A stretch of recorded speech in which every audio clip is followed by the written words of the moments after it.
Primero que nada quería agradecer a ANCAP y a la Expoactiva por la oportunidad de presentar este tema que es tan importante para la LUR en este momento. Nosotros lo que vamos a hablar hoy es de la sustentabilidad y cómo eso es un requisito fundamental para abrir los mercados, especialmente de los biocombustibles y de las materias primas con las que ALUR trabaja. Entonces, repasando un poco cuál es la cadena de valor de ALUR, cuál es su actividad y sus polos agroindustriales. ALUR cuenta con 3 polos agroindustriales: en Bella Unión, el polo de la caña de azúcar; en Paysandú, cereales; y en Montevideo, oleaginosos. Entonces, si hacemos un zoom y nos metemos en el polo de oleaginosos de Montevideo, ¿con qué nos encontramos? Nos encontramos con una unidad de negocios que origina semillas oleaginosas, soja, canola, girasol, pero también trabaja y origina cebo de la industria cárnica y aceites usados de fritura, residuos tanto domiciliarios como industriales. También otra serie de residuos grasos. Básicamente cualquier materia grasa puede ser procesada en la planta de ALUR de Montevideo. Entonces, esto es lo que son las materias primas. ¿Para producir qué? Para producir biodiesel principalmente. Biodiesel que es un biocombustible que es apto para mezclarlo en cualquier proporción con el gasoil. Además de biodiesel, la planta de ALUR produce glicerina cruda, produce oleínas, ¿sí? Y de la cadena se producen las harinas proteicas que presentó Juan Pablo antes. Harinas de soja, harinas de girasol y harinas de canola. Un paso antes del biodiesel, de la molienda de los granos, ¿qué se obtiene? Se obtiene aceites. Entonces también ALUR comercializa los aceites, ¿sí? Esto es el polo de Montevideo. Si vamos al polo cereales, Paysandú, ahí las materias primas que originamos son maíz, sorgo, principalmente sorgo bajo tanino, y trigo, que como comentaba Juan Pablo, trigo que se consume más marginalmente y cuando el mercado es favorable para consumir trigo, se puede usar hasta un 30-40% mezclado con maíz o con sorgo, ¿sí? La planta no trabaja exclusivamente con trigo. ¿Y qué produce? Produce etanol anhidro, que también es un biocombustible, y que se mezcla en las gasolinas, ¿sí? En las naftas. Y esto se está mezclando actualmente en todas las naftas que se consumen en Uruguay por ANCAP. Como subproducto se obtiene el DGS, que fue la estrella de la presentación anterior. Si ahora vamos al norte, a Bella Unión, en Bella Unión es el polo de la caña, se produce la caña de azúcar, ¿sí? Y a partir de la caña de azúcar se produce etanol anhidro, igual que en Paysandú, que también es mezclado por ANCAP en las gasolinas que se consumen en todo el país. Y se produce también azúcar, el azúcar de góndola de Bella Unión, marca Bella Unión, y energía eléctrica a partir de la caña del bagazo de la caña que se vende a la red de GUT. Esos son así los 3 polos y las cadenas de valor de ALUR. Entonces, ¿qué ocurre? Lo que ALUR produce es básicamente productos sustentables, productos con una muy buena huella de carbono, productos que cumplen todos los requisitos ambientales más exigentes. ¿Y dónde está el mercado que hoy paga mejor los biocombustibles, que hoy paga mejor un biodiesel, que hoy paga mejor unos aceites sustentables, un etanol sustentable? Ese mercado es Europa, y en Europa, para poder entrar, hay que estar certificado, la sustentabilidad tiene que estar certificada. Y todo eso está en esta directiva, que es la directiva RED II de energías renovables, donde en Europa ahí se plantean unos objetivos bien ambiciosos. Por ejemplo, un consumo de energías renovables del 32% al 2030. Y así también hay una serie de criterios de sustentabilidad que hay que cumplir y unos mínimos de reducción de gases de efecto invernadero muy ambiciosos también, que por ejemplo para lo que es una producción de biodiesel, un producto de biodiesel tiene que tener una reducción frente al gasoil de mínimo 60%. Entonces, ¿cómo hacemos para certificar nuestros productos y nuestra producción, nuestra cadena y poder entrar al mercado europeo? Bueno, para eso está lo que son las certificaciones, y entonces uno tiene que adoptar un sistema voluntario, ¿sí? Hay un lote de sistemas voluntarios aprobados por la Unión Europea, y estos 3 que presento ahí son los principales y son con los que ALUR está trabajando. Por un lado está el sistema 2BSBS, que es un sistema que es fuerte en todo lo que es certificación de granos, o sea, certificación de soja, es muy fuerte en Argentina, certificando la soja, certificación de canola, acá en Uruguay ya estamos haciendo una buena experiencia en ese sentido, y certificación perfectamente de girasol. De hecho, nosotros ahora vamos a ver, habilitamos la certificación de girasol. Por otro lado está ISCC. ISCC es muy fuerte en proceso, es muy fuerte en el producto, en el biocombustible. Y de hecho, Alur está certificado en biodiesel y en sus subproductos en lo que es ISCC. Y por último, Bonsucro, que es un sistema que es exclusivo para caña de azúcar, y Alur está enmarcado en un proyecto de certificar también su producción de caña de azúcar. Entonces, ¿cómo traducimos esto a la práctica, al día a día? ¿Cómo sé si una chacra es apta para estar certificada? Bueno, lo primero que les voy a decir es que el grueso del área de Uruguay es apta de ser certificada. Eso puede ser una sorpresa, pero realmente el principal requisito que tiene la norma, en términos de una chacra estar apta, es que tenga agricultura desde antes de enero de 2008. Y eso es el grueso del área nuestra. ¿Está? Hay otros requisitos ambientales asociados al cambio de uso del suelo. Por ejemplo, no puede ser una chacra que antes era un humedal, o que antes estaba forestada, o que tiene un alto valor de biodiversidad, y mucho menos que sea un área que esté incluida en una zona en una zona protegida a nivel nacional, por el Sistema Nacional de Áreas Protegidas. Por otro lado está la trazabilidad.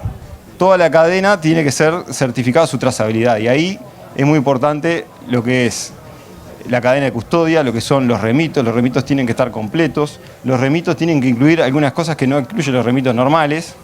Por ejemplo, se tiene que aclarar que es material sustentable y que no es convencional, y se tiene que aclarar cuál es su cálculo de gases de efecto invernadero. ¿Esto quiere decir que cada productor tiene que calcular su huella de carbono? No.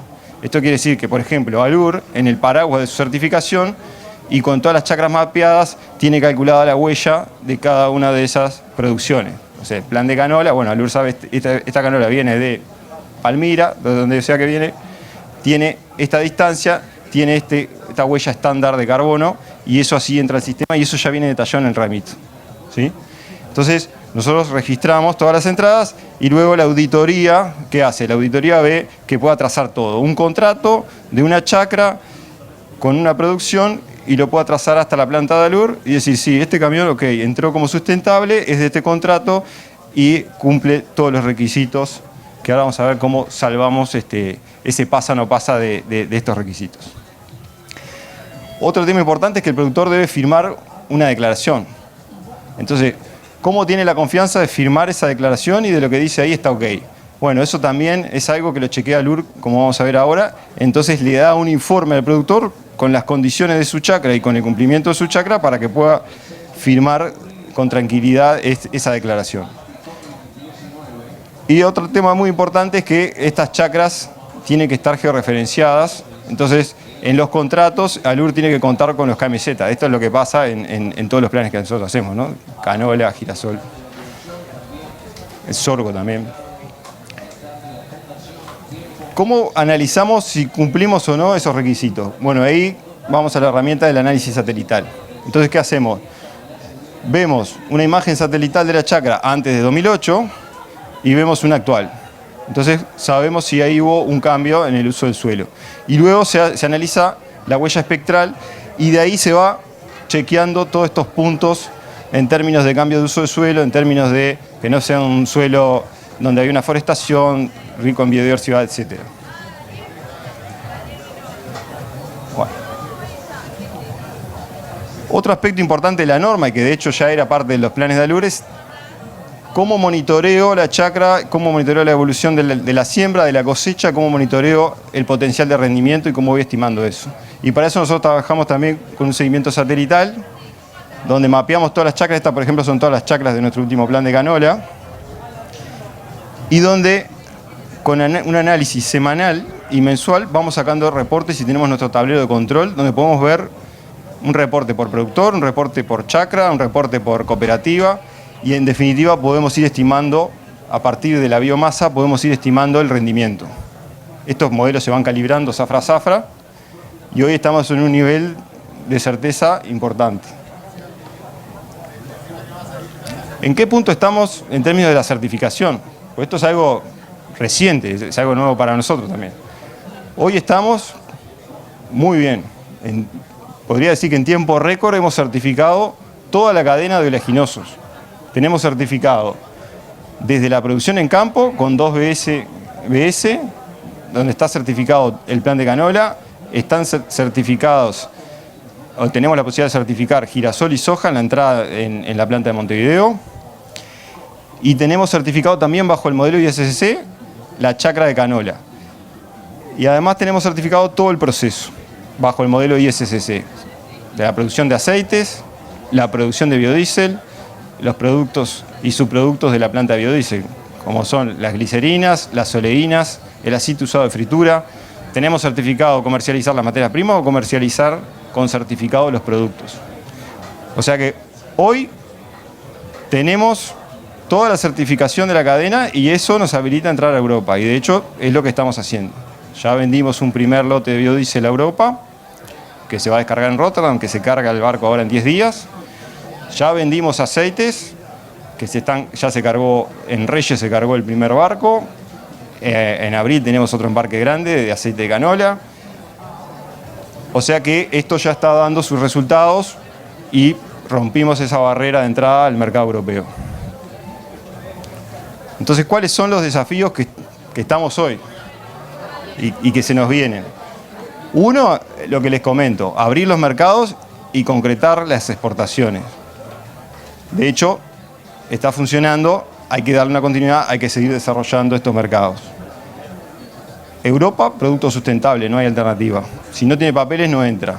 Hay otros destinos que obviamente tienen otros precios, pero que también hay ventanas de colocación interesantes. En la región, por ejemplo, aceites de canola. Por ejemplo, Chile es un consumidor muy importante de aceite de canola para la alimentación del salmón. China, hemos colocado aceite en China. Y Caribe también. O sea, las colocaciones de aceite ahí no son exclusivamente Europa. Y otro aspecto fundamental de la estrategia nuestra es salir con esto que dentro de lo que son los commodities son especialidades. No salir a competir con soja teniendo a Argentina al lado con una escala que nos pasa por arriba. O sea, la oportunidad de Alur va siendo la canola, va siendo el girasol, va siendo lo que Uruguay en la región está destacando y que se dan una serie de ventajas. Por ejemplo, la contrastación. O sea, Europa necesita consumir canola para hacer biodiesel. ¿Cuándo? En el verano nuestro, ¿sí? En el invierno de ellos. ¿Por qué? Porque las propiedades de la canola y del biocombustible de canola son aptas para usar en invierno y en las temperaturas más frías que tienen en Europa. Un biodiesel de soja no se puede usar en el invierno europeo. Entonces, ahí empiezan a aparecer las oportunidades que tiene Alur. Finalmente, y atado con esto, le quería comentar un poco qué es este cambio de modelo de negocios. Esto viene de una necesidad de la unidad de oleaginosos principalmente, de salir a colocar sus productos y mantener así la continuidad de la producción. Y por eso nos damos con la necesidad de certificar la cadena. Y en eso estamos. ¿Cuáles son las ventajas competitivas que tenemos? Que por suerte tenemos unas cuantas y muy fuertes. Las capacidades instaladas. Hoy tenemos una capacidad instalada de molienda bien importante y sobre todo, más que la escala, porque con Argentina perderíamos y con Brasil mucho más, el hecho de que es una molienda multisemilla, una molienda que puede moler canola, que puede moler girasol, que eventualmente podría moler carinata. Eso es una ventaja frente a nuestros socios de la región. ¿Qué pasa con la planta de biodiesel? Lo mismo, la misma lógica. Tenemos una planta de biodiesel que desde el vamos se compró una planta multifeedstock. Podemos operar con cualquier materia prima, aceite o grasa. Eso no es normal tampoco en la región y eso nos permite entrar y salir al mercado cuando aparecen oportunidades. Por ejemplo, un biodiesel de aceite usado de fritura, por venir de residuos, por estar certificado, por tener una huella documentada y tiene un valor agregado y en Europa tiene un premio frente a un biodiesel común. Las diferencias son importantes. Estamos hablando de premios de 10, 15, 20% sobre un biodiesel de soja estándar que puede producir Argentina sin certificados. Finalmente tenemos un equipo con experiencia, más de 12 años de experiencia en producción, y un equipo también con mucho compromiso y con muchas ganas de salir y sacar esto adelante. Y finalmente, las oportunidades vienen de la materia prima, las oportunidades vienen del campo, las oportunidades vienen de la canola, las oportunidades vienen del girasol y también vienen de la industria cárnica con el cebo. O sea, Uruguay tiene mucho potencial y tiene mucho potencial para agregar valor arriba de lo que hoy se hace. Y bueno, muchas gracias.